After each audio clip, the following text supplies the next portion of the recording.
صفر 5/9/2014. عملك مدري ايش عم ينفجر. الله اكبر، ان شاء الله ما في اصابات. الله اكبر، الله اكبر، استهداف المشافي، الحاويات متفجرة. الله اكبر، نفذ المروحة وين نفذ.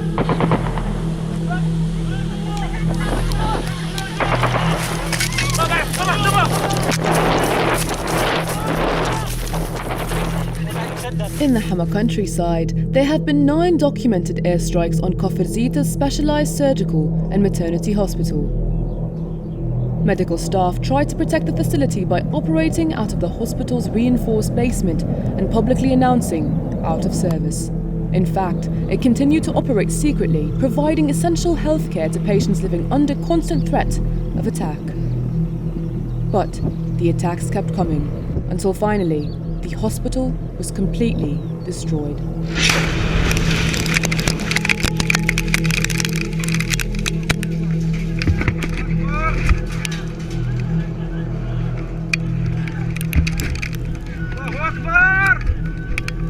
Syrian Archive investigated 410 documented attacks against medical facilities in Syria for any indication that perpetrators had intended to attack them.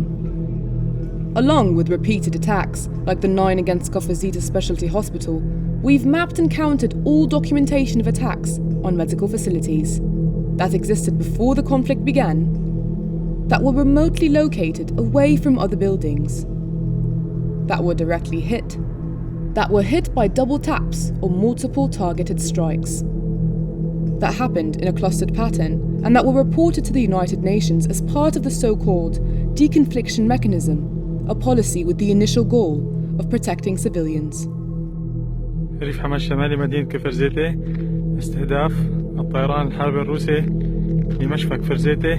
عارف صواريخ ارتجاجية مما أدى إلى تدمير المشفى وخروجه عن العمل نهائيا 29/4/2017.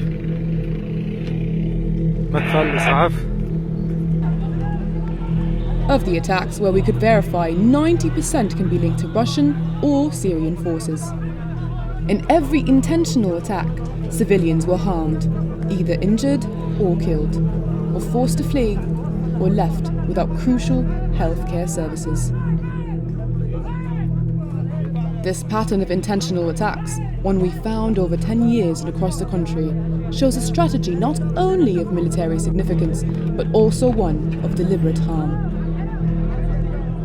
We estimate at least 90% of these documented attacks were in some way intentional.